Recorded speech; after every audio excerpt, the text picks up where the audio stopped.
Hey everyone, today I'll be covering my comprehensive guide to the DJ job in FreeSO.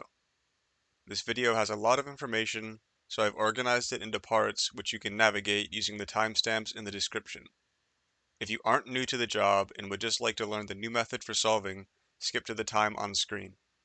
If you are new, I'll get right into the basics.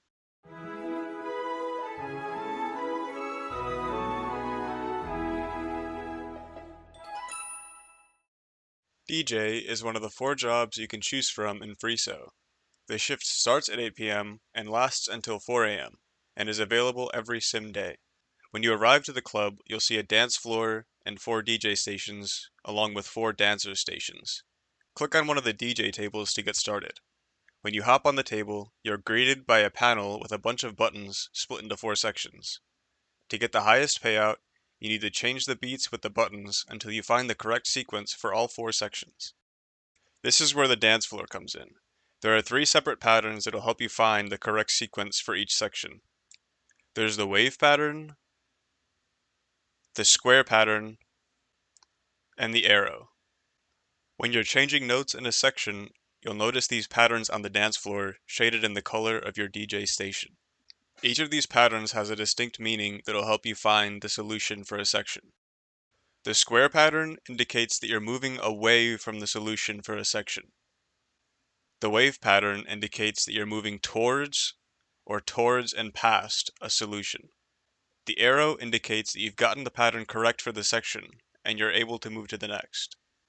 Now that we've covered the basics, we can get into the methods for solving a section.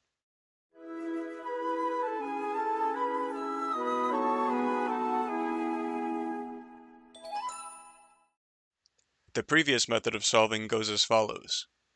Shift a column up or down until you get a wave. Keep moving in that direction that gave you a wave until the dance floor shows the block pattern, then move back to the previous button. Do this for the rest of the columns in a section, and you may get the arrow. While this isn't that bad of a method, it doesn't fully represent how the patterns work. It will still work some of the time, but it can get very annoying if you find yourself getting stuck repeatedly and not being able to find the correct patterns.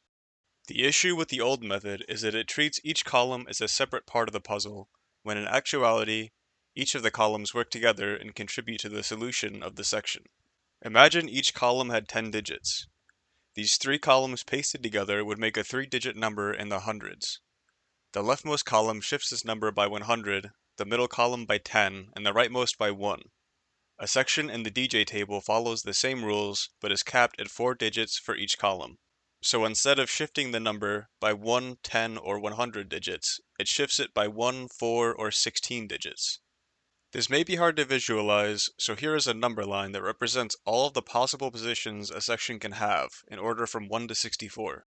The solution to a section will be randomly placed on this number line, which you will have to find using the clues on the dance floor.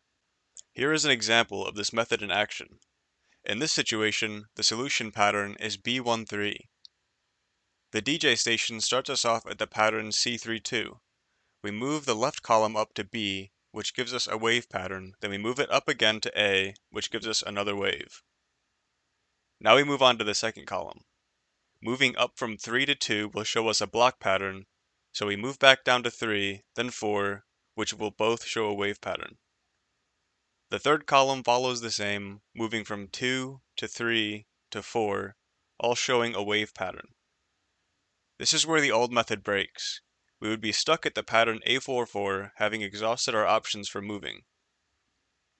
This is where the new method comes into play. If we look back at the number line, we can see that the pattern A44 is right next to the pattern B11 sequentially, so we can move to that pattern, then continue our search. Using the patterns on the dance floor, we can navigate to B13 without any issue. This new method, though taking some time to get used to, makes it easy to get a full solve every time, and greatly reduce the amount of pure anger I once had towards the DJ table.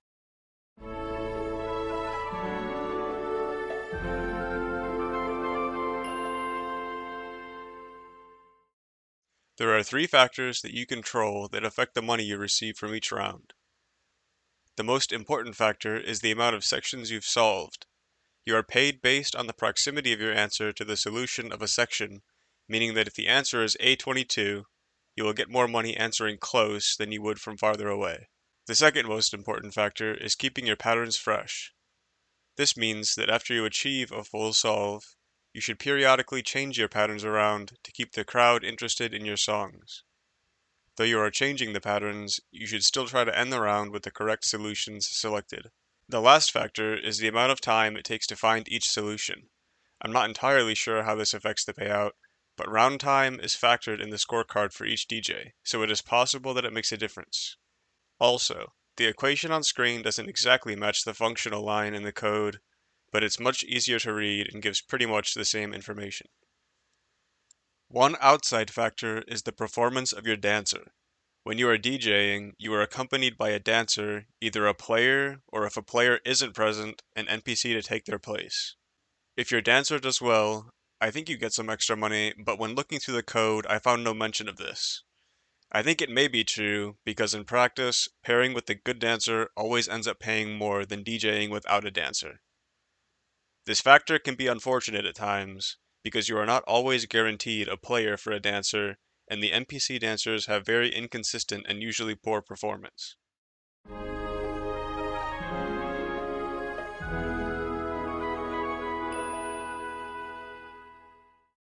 The payouts for DJ and dancer are competitive, meaning that one player doing well will take a bigger cut of the prize pool, while a player doing poorly will get less. The total amount of money in a prize pool per round is hard to judge, but I have a possible theory. I think that each non-NPC character in the dance club contributes an amount of money to the pool based on their current job level. At level 10, this amount of money seems to be 3,000, which leads me to believe the amount of money contributed to the pool is based off of the job level times 300. I have yet to find any mention of this in the game's code, but when playing solo, my payouts are always divisible by 3 and can come close to 3,000, but never above. When adding the payouts for multiple DJs and dancers, the total amount of money earned is also always below the total amount in the prize pool. The remainder of the prize pool appears to be split between the NPCs. From this, we can see that having more active players in the dance club leads to a better payout with less wasted money.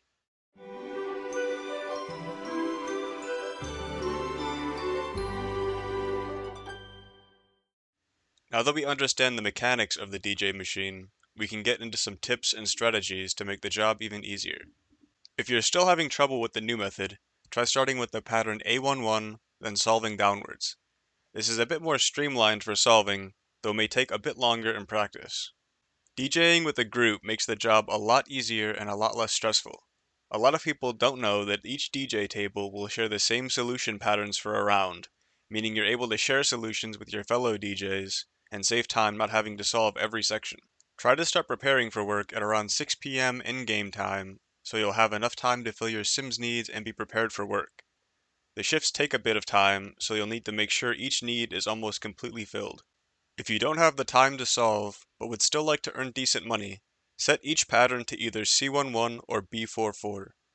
These two patterns are in the center of the number line, and due to the fact that pay is based on proximity to an answer, give you the best odds for a higher payout. In practice, this gives you about 15% higher money per round than doing absolutely nothing. Always try and go to work if you can. It takes a lot of time to get to the max level, so each round pays off in time, even if you aren't actively solving during each round. Make sure to train your creativity skill. Your creativity skill and job level have an impact on each payout, so it's best to have the skill leveled high. Thanks for watching my guide. If you have any further questions, feel free to ask in the comments, and I'll do my best to answer everyone. If you like the video, you can leave a like or subscribe to the channel. If you have any requests for other guides, let me know, and I'll do my best to make them.